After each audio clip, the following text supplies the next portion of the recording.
بسم اللہ الرحمن الرحیم۔ السلام علیکم ناظرین۔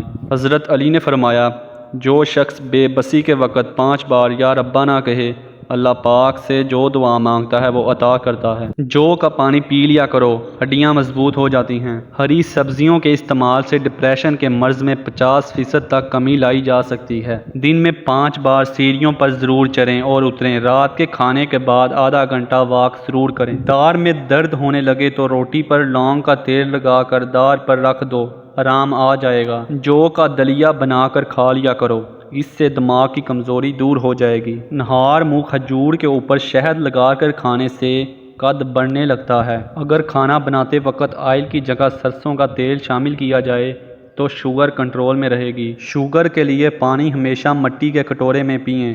بیسن کی روٹی کھائیں۔ چکی کا آٹا استعمال کریں۔ آپ کی شوگر ہمیشہ کنٹرول میں رہے گی۔ ناخن دانتوں سے کاٹو گے تو دماغ کمزور ہوگا۔ نظر کمزور ہو جائے تو سیب کھایا کرو۔ گھٹنوں میں درد ہو تو ناریل کا تیل لگا لیا کرو۔ فالسے دل، جگر اور معدے کی صحت کے لیے مفید ہے۔ مزید ایسی مزیدار ویڈیو دیکھنے کے لیے ہمارے چینل کو سبسکرائب کیجیے۔ ملتے ہیں انشاءاللہ اگلی ویڈیو میں، تب تک کے لیے خدا حافظ، اللہ حافظ، شکریہ۔